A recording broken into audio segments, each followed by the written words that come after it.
The district lines were established, I believe, when H.J. Anthels was here, if I'm not mistaken. And what they did was, there used to be a bunch of little schools all over the place, and they unified into one school district. And so that's been established in the 40s or 50s. There can be variations. I mean, an area can ask to detach from one school district and reattach to another school district, and that happens occasionally. Recently happened in the Ladysmith Hawkins School District. The Hawkins people got together, didn't want to be part of the Ladysmith School District anymore, so they broke it up, broke the Hawkins area into 5 little areas, and did 5 detachments from the Ladysmith Hawkins District into the Flambeau District. And so now it's just Ladysmith instead of Ladysmith Hawkins, and Flambeau took in those Hawkins people. But those were established long ago.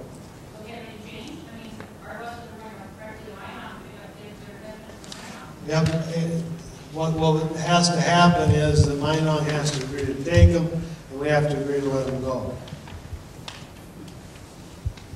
Yes? Well, we'd lose a lot more in state aid than we'd gain in transportation costs if that happened, wouldn't we?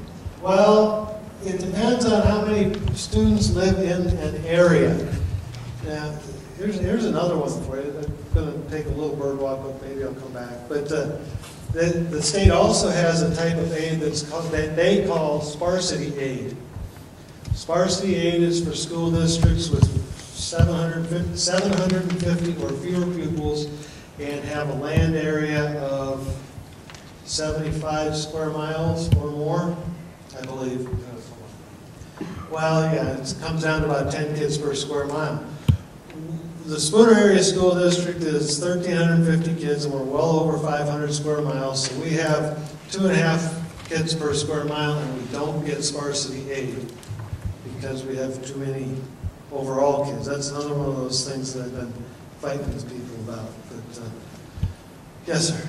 I have another question. Actually, a couple questions. You said in the paper, I want to clear this up.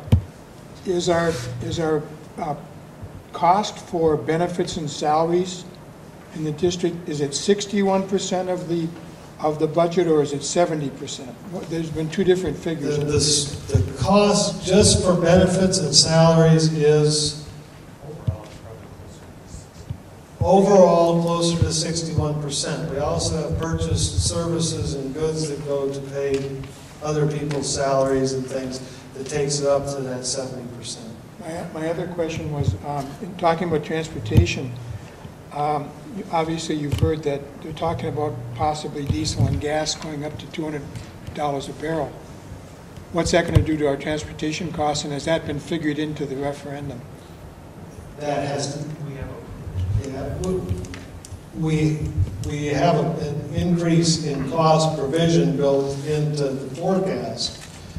But you know what's going to happen with gas prices if it skyrockets, we're in trouble. Because isn't transportation like our second biggest expense?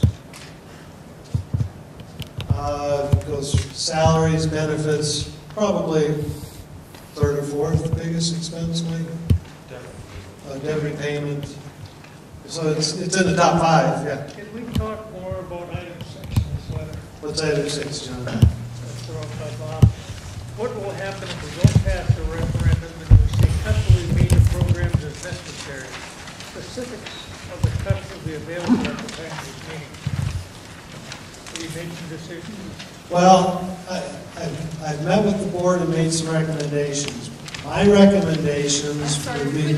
Well, the question was what happens if the referendum doesn't pass? Can you give us any specifics? If the referendum doesn't pass, my recommendation to the board would be to cut $500,000 out of next year's budget.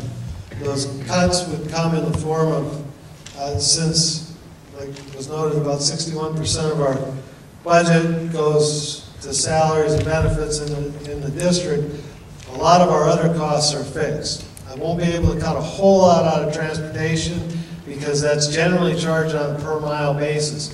If I cut out a bus route, we still cover most of those miles. We can make some small cuts there possibly, but it also has a detrimental effect of lengthening the time that some kids are on bus routes, and that we have to do a cost-benefit analysis on that. But we have costs for opening up buildings and other just fixed costs. So yeah, most of this would come in the form of salaries and benefits. I will recommend 2 teachers at the elementary school, 2 at the middle school. Excuse me, not necessarily teachers. I shouldn't have said that. 2 positions at the elementary, middle, and high school, and a position and a half that operates district-wide, for a total of about 7.5 positions that would total right at just over $500,000 by our projection. Why can't we cut other things? We've already cut building budgets to the bone. We've got to have some supplies to operate on. We may be able to make some minor cuts in building budgets, but really we need to have some of those things. We've looked at all kinds of other areas to make some cuts, but really we're down to mainly personnel. Yes, ma'am. Potentially. We need to talk to individuals before I can, and I'm sorry I can't be specific right on. Do you have suggestions? Yeah, why don't we cut our educational teachers rather than administrative positions? Okay. We need our teachers when we need the less administration we have. Okay, thank you. But you hear what she said? Do you want a microphone? You wanted to hear what? I think a lot of parents would agree that we could cut out some administrative positions. That would probably save 2 jobs of that educate our teachers. One of the big things that keeps being threatened is the SAGE program at the elementary school. I want to know, after you get rid of the $350,000 that you already get to fund that program, and then the teachers that you will get rid of because of the SAGE program not being there, what is the actual savings that you're going to save between that? We anticipate, that was online, I think it's the calculations are on there.